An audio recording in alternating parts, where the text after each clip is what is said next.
shir u dhexeeyay ra'iisul wasaare Maxamed Xuseen Roble, madaxweynayaasha Galmudug, Hirshabelle iyo xubno ka tirsan midowga musharaxiinta ayaa caawa ka dhacay magaalada caasimadda ah ee Muqdisho. Shirkan oo bilowday afurkii kadib ayaa waxa uu ka dhacay hoyga uu magaaladan ka degan yahay madaxweynaha Galmudug Axmed Cabdi Kaariye Qoorqoor.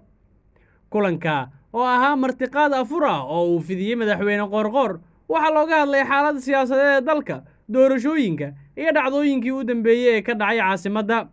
Tan iyo wixii ka dambeeyay go'aankii madaxweynayaasha Galmudug iyo Hirshabelle ay ku diideen muddo kororsiga isla markaasna uu ku raacay ra'iisul wasaare Roble, waxaa qabowday xiisadii dagaal ee ka jirtay magaalada Muqdisho. Waxaa Muqdisho ka bilowday intaasi kadib dadaalo nabadeed oo xal loogu raadinayo khilaafka gaaray gacanka hadalka. Ha yeeshee waxaa weli difaacyo ku kala jira ciidamada kala taabacsan mucaaradka iyo weliba madaxda wakhtiga uu ka dhammaaday ee dowladda federaalka. Qoraal uu kulankan ka baahiyey xafiiska ra'iisul wasaaraha ayaa waxaa lagu yidhi ra'iisul wasaaraha xukuumadda federaalka Soomaaliya mudane Maxamed Xuseen Roble ayaa kulan la leh madaxweynayaasha Galmudug, Hirshabelle iyo xubno ka tirsan midowga musharaxiinta si loo sii xoojiyo xasiloonida caasimadda kadib qalalaasihii dhowaan dhacay.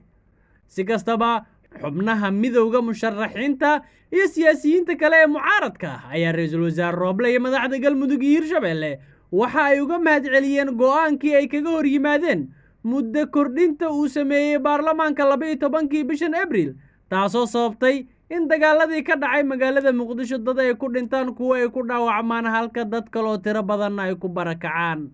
Cabdishakuur Maxamed Maxamuud, warbaahinta Nation, Muqdisho.